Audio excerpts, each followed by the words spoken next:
Indian post payment bank లో account open చేసిన వాళ్ళు చాలా మంది ఆ అకౌంట్ ని క్లోజ్ చేయాలని, ఆ క్లోజ్ చేసే ప్రాసెస్ ఏమి అని కామెంట్స్ లో అయితే అడుగుతున్నారు. సో ఈ వీడియోలో నేను మీకు ఇండియన్ పోస్ట్ పేమెంట్ బ్యాంక్ లో అకౌంట్ ని ఏ విధంగా క్లోజ్ చేయాలని పూర్తి ప్రాసెస్ ఈ వీడియోలో ఎక్స్ప్లెయిన్ చేస్తాను. వీడియోని ఎక్కడ స్కిప్ చేయకుండా చివరి దాకా అయితే చూడండి.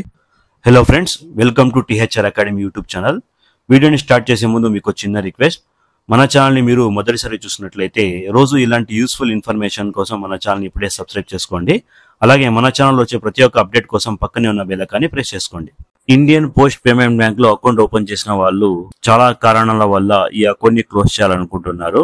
సో ఛానల్లో కూడా ఇండియన్ పోస్ట్ పేమెంట్ బ్యాంక్ లో అకౌంట్ ని ఏ విధంగా ఓపెన్ చేయాలనే ప్రాసెస్ పై నేను ఒక వీడియో అయితే చేశాను. ఆ వీడియో కింద కూడా చాలా మంది కామెంట్స్ అయితే చేస్తున్నారు.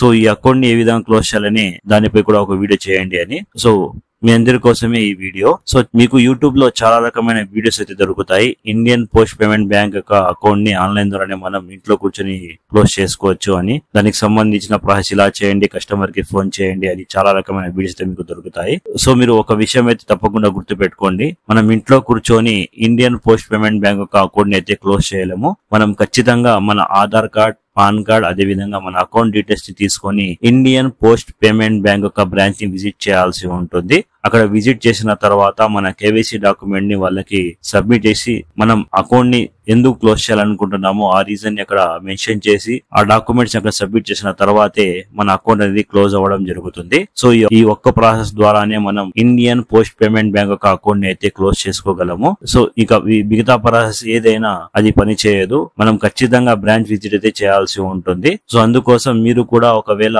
Indian post payment bank account ని క్లోజ్ చేయాలనుకుంటే మీ పాన్ కార్డ్, ఆధార్ కార్డ్, అదే విధంగా మీ అకౌంట్ యొక్క డీటెయిల్స్ తీసుకొని మీ దగ్గరలో ఉన్న Indian post payment bank branch visit చేయండి. ఈ బ్రాంచెస్ అనేవి ఆల్మోస్ట్ పోస్ట్ ఆఫీస్ పక్కనే ఉంటాయి. సో మీరు కూడా మీ దగ్గరలో ఉన్న ఇండియన్ పోస్ట్ పేమెంట్ బ్యాంక్ యొక్క బ్రాంచ్ ని విజిట్ చేసి అక్కడ మీ రిక్వెస్ట్ ని సబ్మిట్ చేసినట్లయితే మీ అకౌంట్ అనేది చాలా ఈజీగా అయితే క్లోజ్ అవ్వడం జరుగుతుంది. సో ఐ హోప్ ఇన్ఫర్మేషన్ మీకు నచ్చింది అని అనుకుంటున్నాను. ఈ ఇన్ఫర్మేషన్ మీకు నచ్చినట్లయితే ఈ వీడియోని మీ ఫ్యామిలీ మెంబర్స్ అలాగే మీ ఫ్రెండ్స్ తో షేర్ చేయడం మర్చిపోద్దు. అలాగే ఇంకా బ్యాంక్స్ కి సంబంధించి ఏమైనా డౌట్స్ ఉంటే కామెంట్ చేయండి, నేను తప్పకుండా దానిపై కూడా ఒక వీడియో అయితే చేస్తాను. Thank you.